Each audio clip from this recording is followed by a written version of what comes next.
Hello and welcome to Guns and Gear. You know, I don't know about you guys, but over the years I've really enjoyed reading the gun magazines. I've learned a lot from their articles. And I started reading them when I was a young boy because my father was a competitive shooter and a hunter, and he believed in carrying a firearm for defense. And I was raised to enjoy hunting, and I do still today. And I have competed for decades.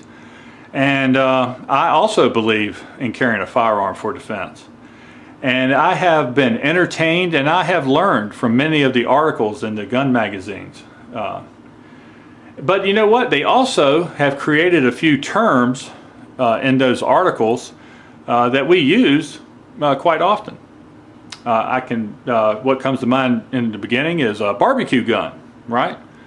Barbecue gun is kind of sort of a concept of having an outdoor cookout of some type, and people free or welcomed to carry a firearm, I should say.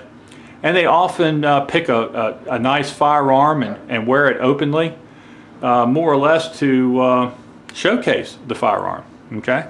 And maybe even get an opportunity to do a little friendly shooting with friends.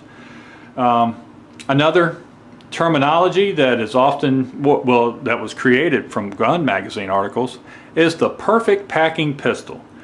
And ever since I began reading magazine articles about that, I have been enamored with the idea of finding the perfect packing pistol. It's a joy of mine, and I've enjoyed reading many articles about that. And that's basically a gun that you would use outdoors, and it functions as both a defensive arm and a source of entertainment, of enjoyment to shoot. So it has to be a gun that you can pack around with you all day long, maybe camping, maybe hunting, something of that nature. A gun that that is powerful enough to engage any type of threat you may come across, whether it be four-legged or two-legged, and it's fun to shoot. Okay. Now, another one of those such terms is the subject of this video, and that is companion gun. Now, I've seen a couple of different ways that term has been applied. I've seen it applied as a rifle and a handgun being of the same caliber, okay? And I've seen it applied, as I have sitting here before you, guns of the same type and maybe even same caliber, but that's not so much of importance, is that a gun of the same type and have the same manual of arms, okay? Now, what you see before you is some examples of that, and the examples that I've placed on the table, they all have the exact same manual of arms, and they are the same manufacturer, okay? So let's quickly take a look at that. We got a GP100 here, and this is a 6-shot 357 Magnum.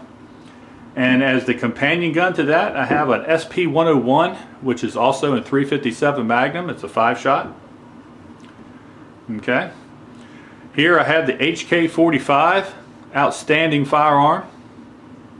And the companion gun to that is the HK P230. Now this is in a different caliber. It's in 40 Smith & Wesson.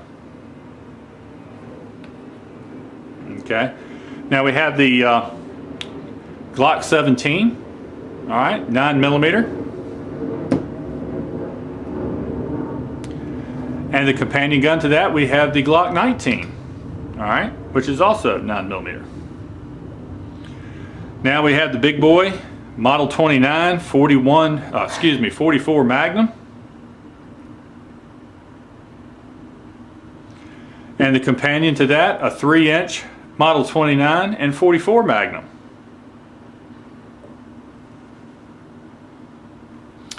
Now to the far right, we have the Smith & Wesson M&P 9, excellent firearm. And the companion to that, we have the Smith & Wesson M&P Compact, also in 9mm.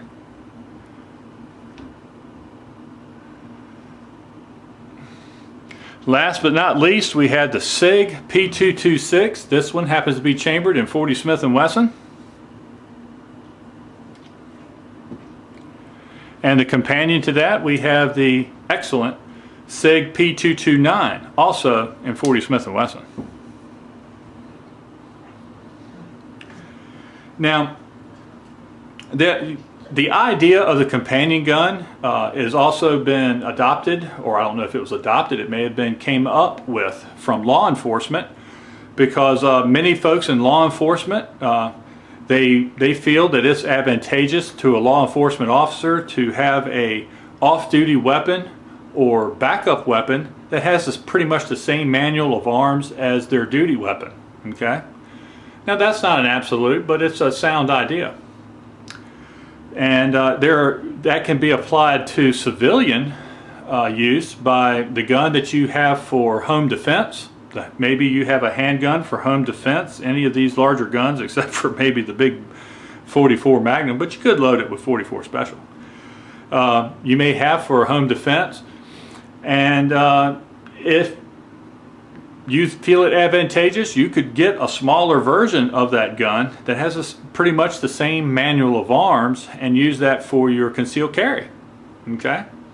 There are advantages to that type of thinking because on the smaller weapon, often, not always, but often, the larger magazine can be used in it.